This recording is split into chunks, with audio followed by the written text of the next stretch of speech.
People can feel very positively about a brand, but they may not have the need for it or see its relevance to their lifestyle or needs. And there's a ton of aspirational brands that fit into those buckets.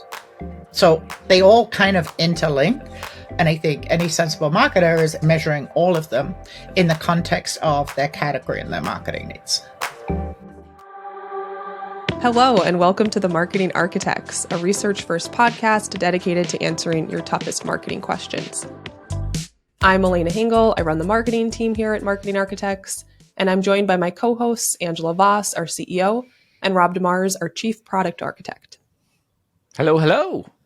Hello. And we're also joined by a guest, our SVP of Strategy, Catrina McAuliffe. Thanks for having me on. Thanks for coming on the pod.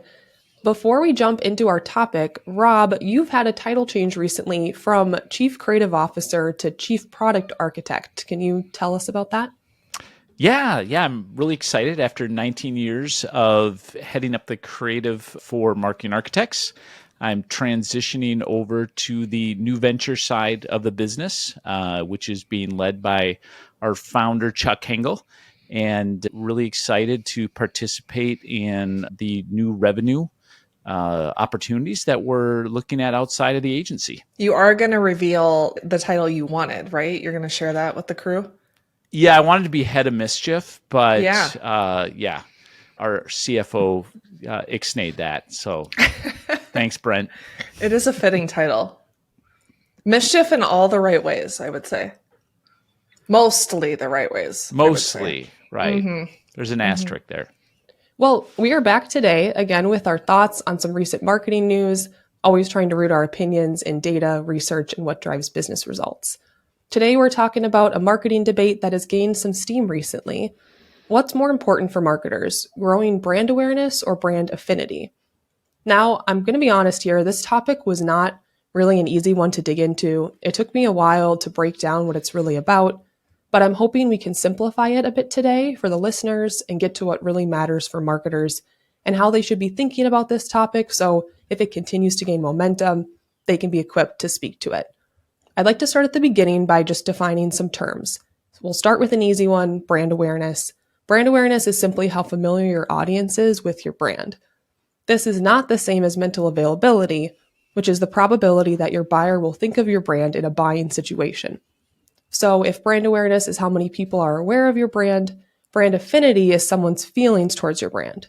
How much do they care? Do they have a personal connection to your brand? From what I can find online, marketers separate this from brand loyalty. So brand loyalty can be explained as a customer repeatedly buying from your brand instead of a competitor. Brand affinity goes a few steps further from loyalty. It's that emotional connection, the strong affinity they have for your brand. I would say this is pretty much what people mean when they say brand love, which is another popular marketing term that's been both put on a pedestal and pummeled in marketing circles. So now that we're clear on what we mean when we say awareness and affinity, let's talk about the debate. There's an increasing number of marketers who believe it's more important to focus on affinity than awareness. This has also been framed as the reach versus resonance debate. Should you focus on reaching as many people as possible in your target and remind them of who you are and what you do, or should you focus on building an emotional connection with fewer customers who really love your brand and what you stand for? Here are just a few quotes I found from various articles and social posts while researching this topic. Your branding process should be focused on concepts such as brand affinity, which seeks to create a brand that becomes important to your persona. The time when only brand awareness was important is over. And here's one from Adweek. Lack of consumer trust has direct business implications as untrustworthy companies must work harder to build loyalty and brand affinity. I also received a comment on one of my recent LinkedIn posts from someone who was a proponent of affinity over awareness. And he argued that even focusing on both affinity and awareness is a problem because we tend to hyperfixate on awareness or impressions. He also said putting an emphasis on resonance or creating an emotional attachment is a healthy way to overcome the need to attract new eyeballs. So now that I've set that stage, Catrina, we brought you on today. You have an extensive and impressive advertising background working at agencies like BBDO and Ogilvy, partner with brands like Dell, aspirin and Porsche, and winning awards like Lions and Effies, as well as judging awards like the Effies. And in short, you're really an expert on what kind of advertising strategies build successful brands. And she has a smart accent. And you Totally. sound really, really smart. Would love to know, what do you think about this awareness versus affinity, reach versus resonance debate? Well, I think ultimately it's not a debate because I think they're both important. And I don't think you should do one without the other. I mean, awareness has been proven to be a significant driver of brand growth, but there's good awareness and bad awareness. Not all publicity is good publicity. I think, as we've all learned over time, and being known for the wrong thing or tainted with poor perceptions, as many brands have discovered, is not a good thing. Let's think about Exxon, Oldsmobile, and many others who have discovered the value of publicity, negative publicity, and are no longer with us. So I do think, though, awareness has to be built in the right context. That goes back to that debate over mental availability. It has to be contextually relevant. So people think about the products in the appropriate buying occasion, and that is mental availability. I mean, if you think about the transition of iPhones from being thought about as a phone to music, it's a great example of the importance of mental availability. If iPhone had just stayed as a phone, it wouldn't be enjoying the success that it has today. It changed and reframed that entire category and contextual awareness. So you kind of have to put it in that context. An affinity alone, I don't believe, is enough. People can feel very positively about a brand, but they may not have the need for it or see its relevance to their lifestyle or needs. And there's a ton of aspirational brands that fit into those buckets.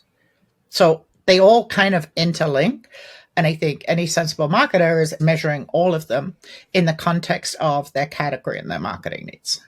Right. So like any marketing debate, it's not a simple answer for anybody. Do you still think that raising brand awareness in general is an important goal for advertisers? Absolutely. I mean, there's been such a lot written by Byron Sharp, along with so many others, that says you really have to drive. You cannot rely on your existing user base and that frequency debate to grow your brand. For sustained growth, you have to go outside and you have to look at those lighter and occasional users. And that awareness has to come from there, but it has to be contextual awareness or mental availability. I think you can't ignore it, that it's got to be associated with brand positivity as well. It's no good knowing about a brand but not having a very positive image about it, because it's going to fall straight off the bottom of your shopping list. Right. Catrina, what about measuring brand awareness and just proving the value of that? I know that can sort of become a hot topic for marketers too. How do you think about that? I think you have to measure it, and I think you have to measure several levels of it. So, I mean, there's been a lot of debate about the funnel and does the funnel really exist? But fundamentally, people don't know about you in the right context, don't consider or research you, and don't shop you. That kind of changes the whole thing. You can measure it through tracking. You can measure it through behavior. You can measure it through web visits. There's different tiers of it. I think the challenge is the more you measure, the better. And then you start looking for your interrelationships over time. Right. Well, speaking of trying to measure different brand health metrics, I think that maybe one of the mistakes of this debate is it becomes really focused on either awareness or affinity, but you measure a lot of different brand health metrics. Which ones have you found are correlated to growth? It's really interesting because it changes so much from client to client and category to category. And obviously it's all tied to their metrics and what they're trying to do over time. But I think over time, you learn what's important to whom. So for instance, talking in kind of stereotypes, unaided mental availability is more important for spontaneous impulse purchases alongside physical availability. If you're a can of soda, you want to be right there. But I think one of the things we've discovered with our clients who are more considered purchasers is actually unaided awareness is a little less important, because you're going to find out about it as you start doing your research in that considered purchase frame. Building aided awareness is much more important, plus building brand reputation and making sure those affinity metrics are there so that you're thought of in the positive and in the right light. But I think the other thing that people often forget in this debate is we kind of forget the behavioral metrics that actually are in there, as actions frequently speak louder than words. So we have discovered for many of our B2B clients, the emotional perception of the brand and their trust ratings tend to follow, not lead, increased share of wallet. So it all kind of works in a different way from some other faster moving categories. But then you do look at like mental availability, and increased familiarity and cross-category awareness tends to lead that share of wallet growth. So there's leading and lag factors. And I think it's only by really digging into your customers' data that you can really understand how the pieces fit together and how it works for that particular client. So you're saying that not only is this debate, you're saying you need both affinity and awareness, but even the type of awareness you need and how you measure that and place value on that is going to change depending on your category and when someone needs your brand. And that one's huge, Elena. I mean, one of the things that we discovered, so we have a client who switched their categories, and we started asking awareness in a totally different context. And we ended up getting totally different answers. And what we realized is their traditional brand tracking hadn't been monitoring the brand in the right consumer mindset. I mean, if you think about it, a simple example would be if you ask people to name their, what brands of soda pop they knew about, you'd end up with Sprite, Coke, root beer, whatever. You'd end up with like this whole list of brands. If you ask them about what cola drinks they liked, you'd end up with a totally set of different answers. You'd end up with Coca-Cola at the top of that list. And that's true for almost all categories. It's like where you go down and where you set that bench is going to guide your awareness. And your figures can vary dramatically. We literally doubled this client's awareness by changing the category, and we were totally in the wrong place. So really interesting in thinking through that mental availability piece and that contextual relevance to what you're doing. Is another word for that category entry points, right? You're trying to think about what are all the moments that someone might think of my brand or come into my category, and then you're supposed to prioritize those. And that's how advertising could help too, right? If you want to be known at a different place in time. If you're always thought of as a bedtime drink and you want people to drink you as a pick-me-up in the middle of the afternoon, you change that contextual relevance and that CEP, as they call it. So yeah, it kind of, again, that goes back to it. What are you trying to do with your brand, and who are you trying to motivate to come in and purchase or make that decision at any one time? That would be really devastating to have a very high level of awareness and then realize you were measuring for the wrong category the whole time. Fortunately, we did it the other way around. Otherwise, it would have been pretty disastrous. Right. Hey, Catrina, on a real practical level, there's the old phrase, how do you measure a mother's love, right? And when I think about, aided and unaided awareness, it's very easy to understand how to get to those metrics. But how do people get to the brand affinity metric? What's the methodology?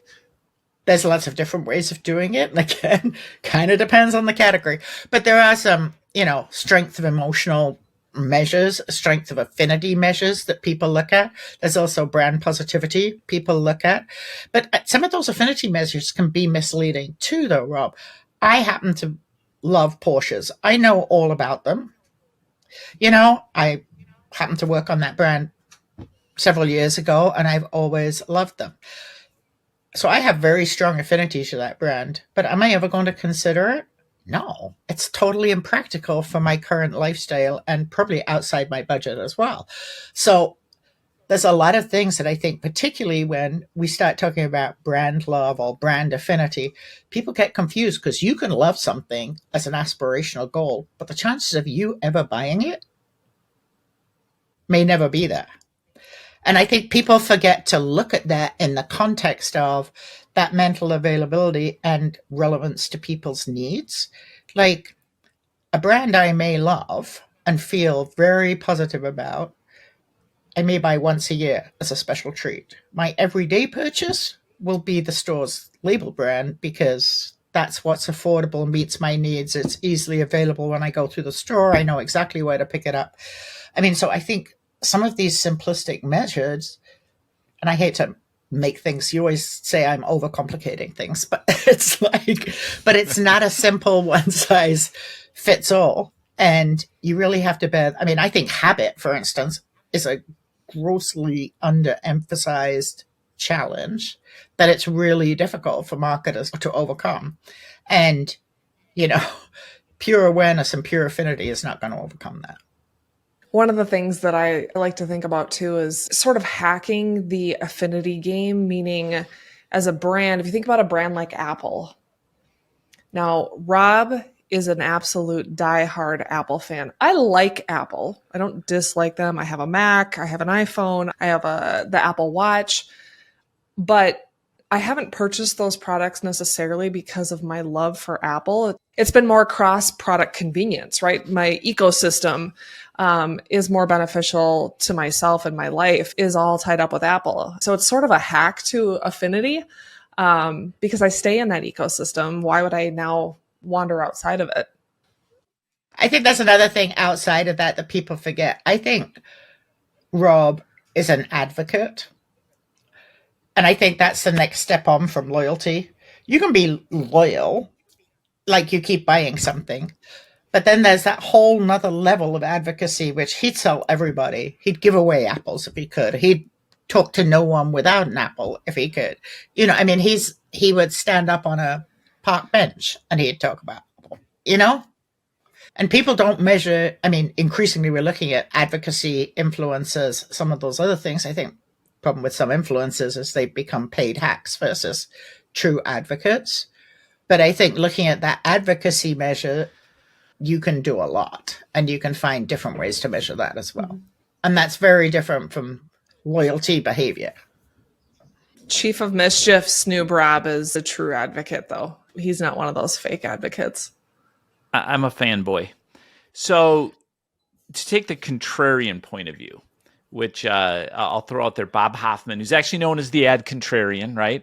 So Bob Hoffman, ad contrarian, quotes a Havas study that basically found that consumers could care less about 77% of the brands out there, that they could fall off the face of the earth tomorrow and nobody would care.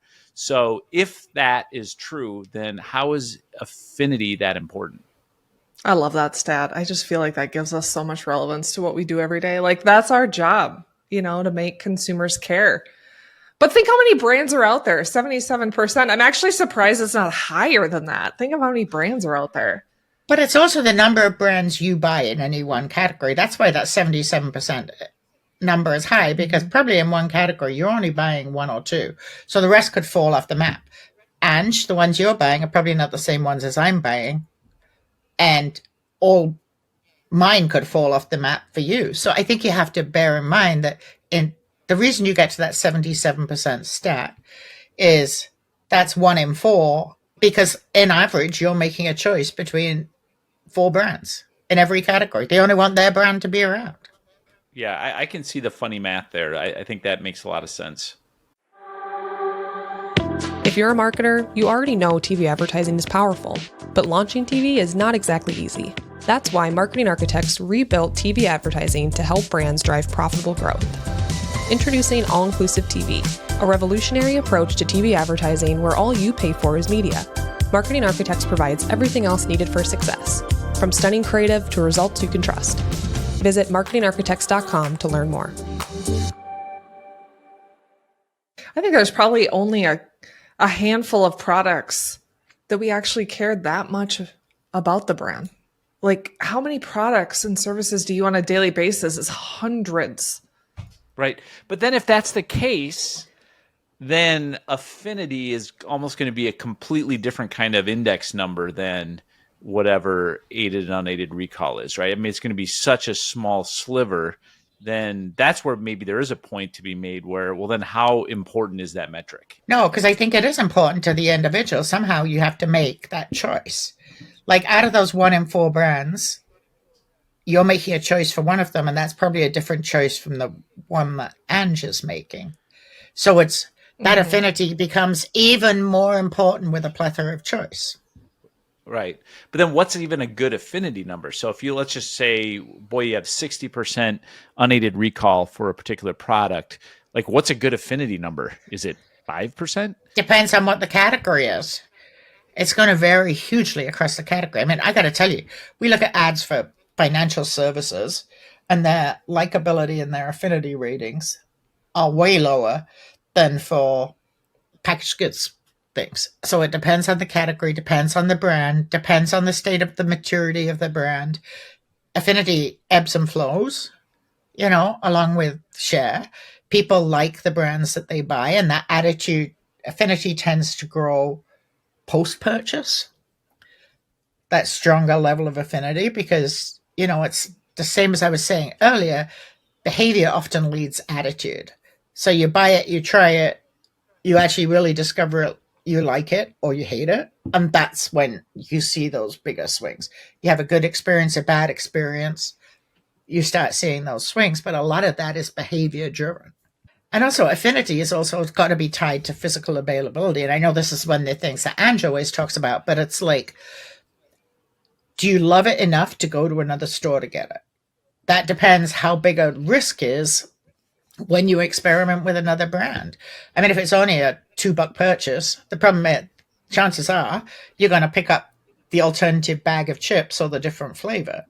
Well, and how does that affinity translate to sales? In a world where your affinity's got to be really strong. If I can order something from my computer and have it on my doorstep in 2 hours, affinity's got to be really strong to overcome that convenience factor that we have these days with, super fast delivery and the Amazons of the world shipped. But is that your affinity to that brand you're buying, or is it the affinity to the retail outlet? Because that's the other thing. Right. Mostly I would say the brand you're buying. I don't have a lot of affinity, I guess, to an Amazon or a Shipt or an Instacart. It's like, that's where the utility of what you're using becomes more important than your love for that brand. Right. But what about for your grocery store? I think your affinity for a grocery store might be stronger than you might have for a utility function like a Shipt or an Instacart, where it just becomes so much about how quickly can it get here. I would go to the store if I had the time, but the convenience, the availability of something to arrive on my doorstep in short order is probably more important to me than my love of Shipt versus Instacart. Right. But my affinity to my grocery store is pretty strong. And it's close. I know exactly how it's laid out. I know exactly where to find things. And funnily enough, that grocery store can impact my choice of brand, because if they move it, I don't see it. The whole thing rubs off both negatively on the brand and negatively on me, because all of a sudden they moved the eggs from where they were last week to somewhere else. Which then brings us right back to physical availability again. It just became less available and it all starts to compete with itself. One other thing that I think is valued or sneered at, and that's the concept of value when you start talking about affinity.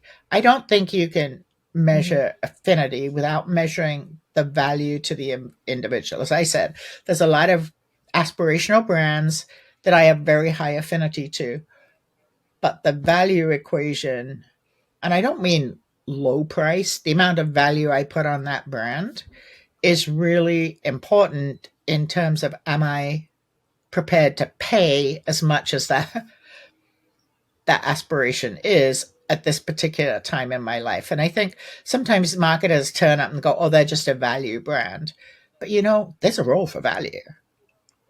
And I think there's kind of a lot of marketing snobism, sneering, whatever, at the whole idea of managing value. And I do not mean lowest price. I'm not making a price argument. I'm just arguing, because a true brand, is that promise. It gives you a promise that's worth that makes up the other side of the value equation. And I don't know that we really have a satisfactory way to measure that. Well, I was going to try to get us into a new customer acquisition versus loyalty debate, but I don't think I want to open that can of worms on this episode. I'd rather, we've had some really great debate about brand awareness versus brand affinity, and obviously it's very nuanced. And Catrina, if I could try to summarize what we've been talking about, I might say that this debate is probably a good one to have, and you should probably have it within your brand and your own context, because it's going to change according to what you're selling, when consumers think of you, when they buy your brand. So we're actually not saying that, if we had to say one's more important than the other, we lean towards awareness. However, both are important, and the way that you measure both and the way that you focus on both is going to change according to who you are and who you sell to. Did I do a pretty good job there? You sure did. I got a thumbs up. They don't hear a thumbs up. Yeah, this is audio first. Give me a thumbs up. That's it for this episode of The Marketing Architects. You can connect with us on LinkedIn, and if you find our show valuable, please leave us a rating and review. And if you want to know what the research says about some recent news, you can contact us at marketingarchitects.com/podcast. Now go forth and build great marketing. Well, Rob, you can remain the head of mischief on this podcast. So you can live out your dream. Whether he has the title or not, he's going to live it. Yep. Yeah, I mean, that makes no difference, title or not.